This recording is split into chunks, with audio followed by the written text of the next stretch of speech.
Just let it run. Have fun, it's going. Yeah. Well, really, this game was very special for our team, for our seniors.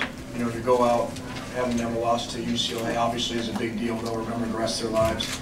And we're just really excited for our fans and our players, for everybody in the Trojan family. You know, obviously, we know, having been here before, how critical this game is, how important this game is to so many people. And it's one thing to win the game, but it's another thing to play really, really well. So just really proud of our guys. Not many penalties, no turnovers in a game like that. I thought our guys played with great composure. And there's all kinds of, obviously, statistical stories within the game. But it was really just a team win with some great individual effort. But guys playing together for each other. And probably the best part about the game was the second half.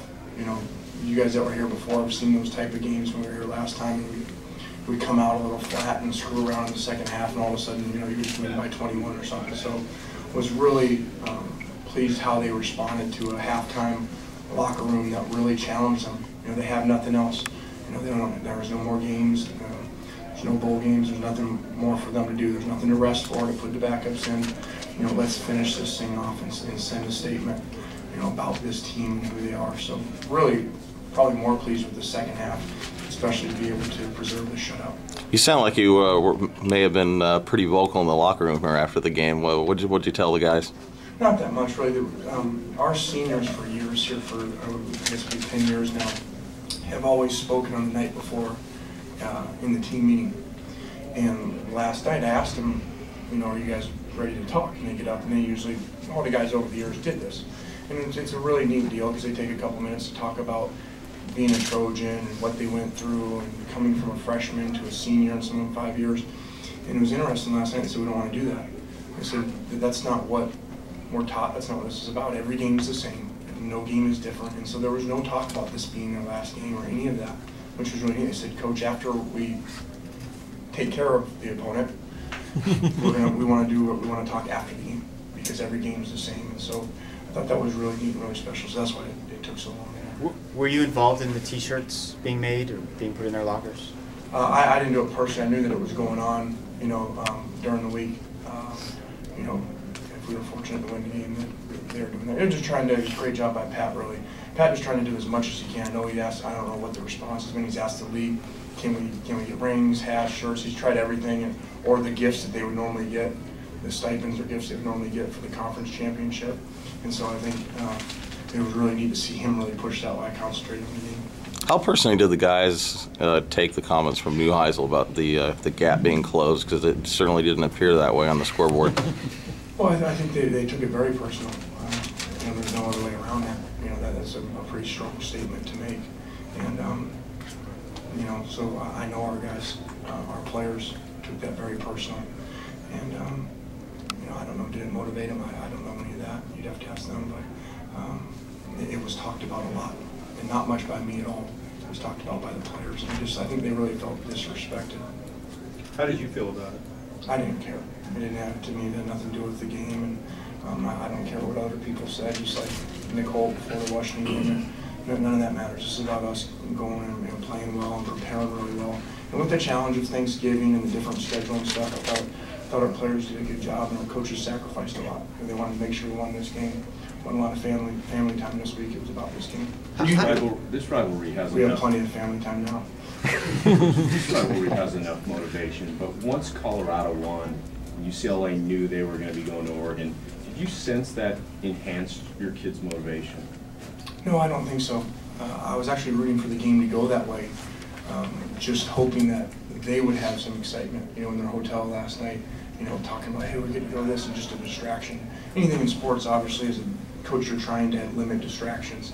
And so I didn't think that would happen. I didn't think Colorado would go on the road and be able to do that. But the fact they did that was really good. I actually watched the last part of the game before I went to practice, rooting for that because I was just hoping it would be a distraction to them and something for them to talk about and their head coach to release a statement about, you know, while we were just sitting there focused.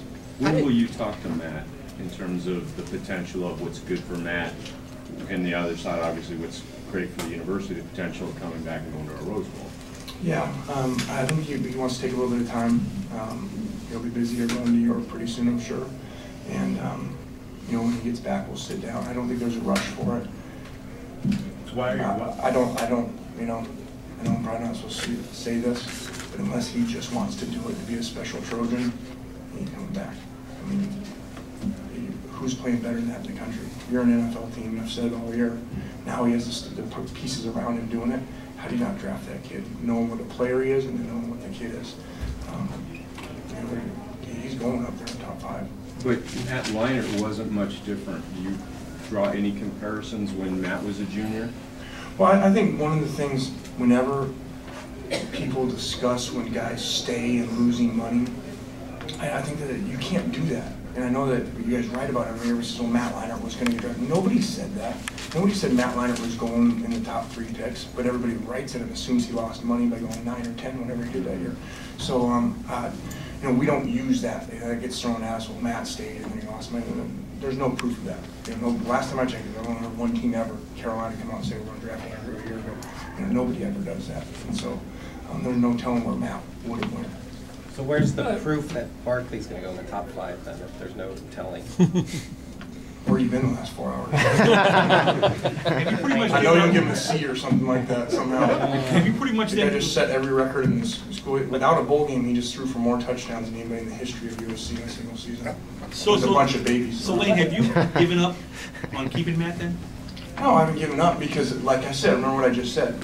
Unless he decides to do something that's just a special Trojan because of who he is, doesn't care about the money, this is not going to be a deal where, oh, he's going to go in the middle, he's going to go late in the first or something like that. He's every bit ready to go to the NFL. It's just going to be a decision, does he want to do something just really unique? And he might be the kid to do that. You know, I think 90% of kids do not. He was the first guy to address the media after sanctions. How special has he been for you as a head coach, just around the program?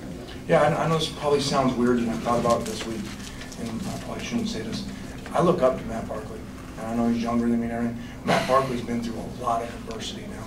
I mean, for a kid at 19, I believe, to go in front of all you guys when basically all his dreams about football were taken away, no bowl games, transfers, sanctions, all this stuff, new head coach, new president, new athletic director.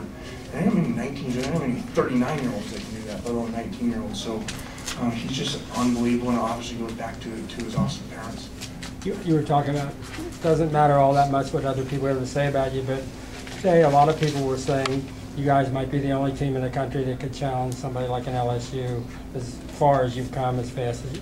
What do you know, how good could this team be right now? How good could they be in another month? It doesn't do any good, really. You know, it's not going to happen, and we worry about we control. Our goal's always been to win every game that we can play. And it's why the second half was really important to me. You know, to see them do that. That's not easy to do. You got nothing to play for. The game's almost pretty much over, as you can tell. You know, it's conceded, and they just kept playing their hearts out. You know, that goal line stand down there to stop them down there to preserve the shutout.